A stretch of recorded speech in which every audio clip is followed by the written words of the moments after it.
स्वागत है दोस्तों आपका फिर से एक नए वीडियो में। तो दोस्तों आज के इस वीडियो में हम बात करने वाले हैं HFCL लिमिटेड के बारे में। HFCL का जो शेयर है अगर इसकी हम बात करेंगे तो आज की डेट में भी इस स्टॉक में अच्छी तेज़ी देखने को मिल रही है। यहाँ पर इस स्टॉक में तेज़ी आज की डेट में भी दोबारा क्यों हुई उसके बारे में हम बात करने वाले हैं और आगे यहाँ से क्या हो सकता है ये भी हम जानने वाले हैं। इसके अलावा डॉट की ओर से भी एक बड़ी खबर निकल करके आ रही है, उसके बारे में भी इस वीडियो में आपको आगे बताने वाला हूँ। तो चलिए दोस्तों वीडियो को शुरू करते हैं। अगर आपने चैनल पे पहली बार विजिट किया है तो चैनल को सब्सक्राइब ज़रूर कर लीजिएगा और नोटिफिकेशन बेल का आइकन भी प्रेस कर लीजिएगा। आपको इस चैनल पे स्टॉक मार्केट से रिलेटेड लेटेस्ट वीडियोस मिलती रहती हैं और HFCL से रिलेटेड जब भी कोई भी अपडेट आएगी बिल्कुल आपको इस चैनल पर मिल जाएगी। दोस्तों अगर हम बात करेंगे HFCL की तो प्रीवियस क्लोजिंग 71 रुपये और 35 पैसे पे थी और आज की क्लोजिंग 73 रुपये और 45 पैसे पे हुई है। 2.94% तक की तेज़ी देखने को इस स्टॉक में आज की डेट में मिल रही है। ओपनिंग हुई थी 72 रुपये और 10 पैसे पे, उसके बाद इस स्टॉक ने यहाँ पर 73 रुपये और 80 पैसे तक का हाई बनाया। देखिए स्टॉक की बात करेंगे दोस्तों तो नीचे 68 रुपये का इंपॉर्टेंट सपोर्ट लेवल है, उसको स्टॉक पार कर चुका है। अब 70 रुपये के रेंज के ऊपर चल रहा है। अब स्टॉक जो है यहाँ पर 76 रुपीज़ का जो लेवल, ये इंपॉर्टेंट लेवल यहाँ पर होने वाला है स्टॉक के लिए। इस लेवल पे इसको रेजिस्टेंस फेस करना पड़ेगा। इसके ऊपर अगर सस्टेन करता है, यहाँ तक जाने की कोशिश करता हुआ नज़र आ सकता है।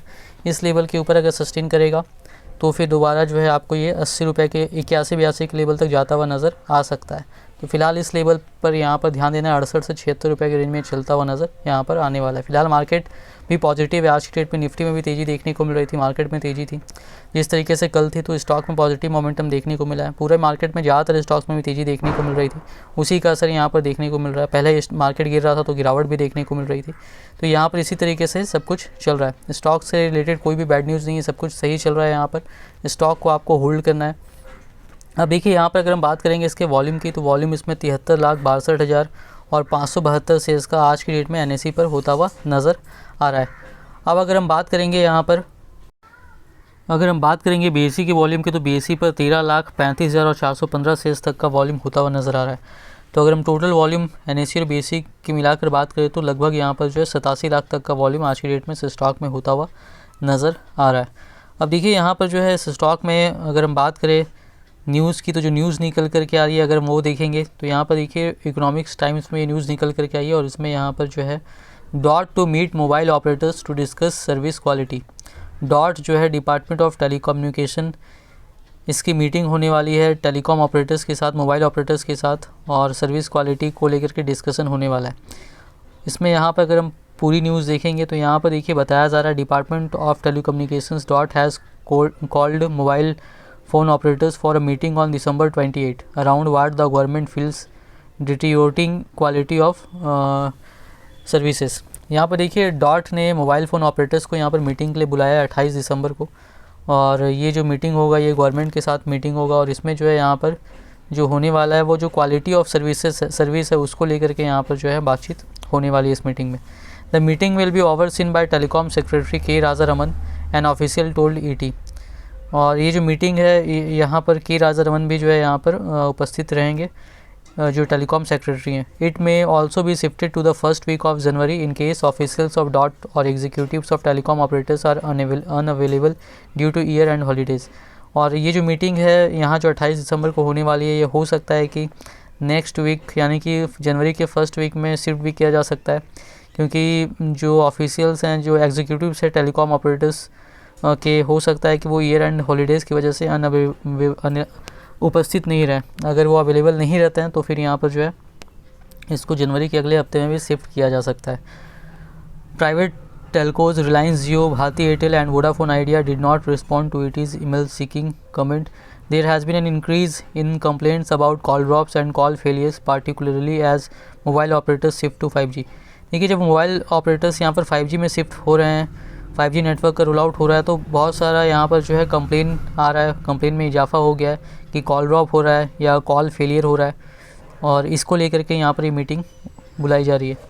As per officials the department has been deliberating the issue internally and after a meeting on December 23 it was decided that the operators should be called to discuss the issue। अब यहाँ पर देखिए ऑफिशियल्स के हिसाब से जो department है उन्होंने यहाँ पर ये जो इशू है उसको यहाँ पर जो है बातचीत करना है इसके बारे में, और इसीलिए यहाँ पर बुलाया है और इसके बारे में जो डिपार्टमेंट के ऑफिसर्स हैं उनके बीच में ये इशू डिस्कस हो चुका था दिसंबर 23 को ही, और उसके बाद उन्होंने यहाँ पर जो है ये फ़ैसला किया कि टेलीकॉम ऑपरेटर्स को भी यहाँ पर जो है इस मामले को डिस्कस करने के लिए उनको यहाँ पर बुलाना चाहिए और उनके साथ मीटिंग करनी चाहिए। तो फिर यहाँ पर उन्होंने 28 दिसंबर को ये मीटिंग यहाँ पर रखी है।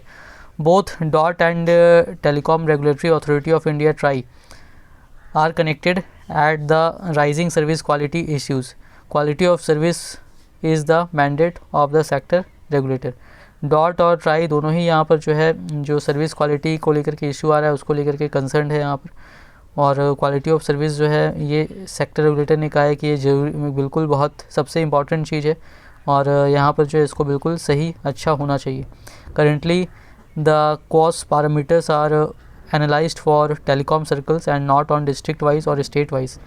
करेंटली जो है जो क्वालिटी ऑफ सर्विस का पैरामीटर है वो एनालाइज़ किया जाता है टेलीकॉम सर्कल्स के हिसाब से। डिस्ट्रिक्ट वाइज यहाँ पर जो है ये स्टेट वाइज यहाँ पर जो है ये एनालाइज़ नहीं किया जाता है। Data around telecom sites are being reported to the regulator but not about cloud services. अभी यहाँ पर जो है जो डेटा रहता है टेलीकॉम साइट्स के पास उसको जो है रेगुलेटर को रिपोर्ट किया जाता है। अब यहाँ पर अगर हम बात करेंगे टेलीकॉम ऑपरेटर्स की, तो telecom operators have called the current phase a temporary phenomena which according to them will improve in a month as handsets synchronise with 5G networks. यहाँ पर देखिए टेलीकॉम कंपनियों को इस बारे में कहा गया क्वालिटी ऑफ सर्विस के बारे में, तो उन्होंने कहा कि ये टेम्पररी इशू है और ये 1 महीने के अंदर जो है यहाँ पर ये इम्प्रूव हो जाएगा, ठीक हो जाएगा, जैसे ही जो मोबाइल हैंडसेट्स हैं वो यहाँ पर जो है सिंक्रोनाइज हो जाएंगे 5G नेटवर्क के साथ। According to industry body cellular operators association of India COAI, telcos are continuing to invest on enhancing network experience for over 1 billion mobile users in the country। COAI जो है उनकी तरफ से यहाँ पर कहा गया है कि कंपनियाँ जो है टेलीकॉम कंपनियाँ वो लगातार यहाँ पर काम कर रही है, जो नेटवर्क में इन्वेस्ट करने का काम कर रही है ताकि जो भारत में 1 अरब मोबाइल यूजर्स हैं उनको यहाँ पर अच्छा एक्सपीरियंस मिलता रहे। Now with 5G being rolled out across the country, fiberization of networks becomes a critical need. Presently only about 35% of the towers in the country are fiberized and this needs to double to support efficient network operations and quality service delivery। COAI देखिए यहाँ पर जो COAI के director SP Kochhar उन्होंने कहा है कि 5G roll out काफ़ी तेज़ी से हो रहा है और इसके लिए ज़रूरी है 5G रोल आउट के लिए कि जो ऑप्टिकल फाइबर केबल है उसको यहाँ पर बिछाया जाए, फाइबराइजेशन ऑफ नेटवर्क किया जाए। ये काफ़ी क्रिटिकल नीड है, ये ज़रूरत है 5G के लिए। अगर हम करेंटली बात करेंगे तो 35% ऑफ टावर्स जो हैं उन हमारे देश में उसको फाइबराइज किया गया है, तो ये काफ़ी कम है फ़िलहाल। तो यहाँ पर जो है अगर हम बात करें तो कम से कम यहाँ पर इसका डबल करना पड़ेगा तभी एक एफिशिएंट नेटवर्क और मिल पाएगा जिससे कि क्वालिटी सर्विस डिलीवरी यहाँ पर हो पाएगी। तो इससे समझ सकते हैं ऑप्टिकल फाइबर केबल की कितनी ज़रूरत यहाँ पर पड़ने वाली है और HFCL को ज़बरदस्त तरीके से फ़ायदा होने वाला है। और ये हाल केवल इंडिया का ही नहीं, इंडिया के अलावा बाकी देशों से भी ग्लोबली यहाँ पर जो बहुत ज़्यादा डिमांड यहाँ पर चल रही है। According to him telecom networks, उनके हिसाब से जो टेलीकॉम नेटवर्क्स हैं वो यहाँ पर काम कर रहे हैं क्वालिटी ऑफ सर्विस पैरामीटर को जो ट्राई ने कहा है उसको फुलफ़िल करने के लिए। कुछ चैलेंजेस हैं यहाँ पर फ़िलहाल जिसको पार करने की ज़रूरत है, उस पर यहाँ पर काम चल रहा है। जैसे कि कुछ इश्यूज़ हैं जैसे कि unavailability of sites at desired locations, government establishments and public places, और भी कई चीज़ें हैं उनको लेकर के यहाँ पर जो है काम चल रहा है और ताकि एक अच्छा इंफ्रास्ट्रक्चर बिल्ड किया जाए 5G के लिए और अच्छी सर्विसेज यहाँ पर प्रोवाइड की जाए। तो इससे समझ सकते हैं काफ़ी तेज़ी से काम हो रहा है 5G को लेकर के, गवर्नमेंट का भी पूरा सपोर्ट मिल रहा है और HFCL जैसी कंपनी को भी बहुत फ़ायदा होगा क्योंकि ऑप्टिकल फाइबर केबल की बहुत ज़्यादा डिमांड ऑलरेडी चल रही है और अभी आने वाले टाइम में और भी बढ़ेगी। इसके अलावा 5G से रिलेटेड कई इक्विपमेंट्स की भी डिमांड यहाँ पर रहेगी, वो भी कंपनी यहाँ पर बनाने वाली है। तो यहाँ पर अगर हम बात करेंगे शेयर काफ़ी अच्छा है लॉन्ग टर्म के हिसाब से, अगर आपने लिया हुआ है तो बिल्कुल होल्ड कीजिए। इन्वेस्टमेंट करने के पहले अपना रिसर्च जरूर कीजिएगा। वीडियो पसंद आई तो वीडियो को लाइक कीजिएगा, चैनल पर पहली बार विजिट किया तो चैनल को सब्सक्राइब जरूर कर लीजिएगा।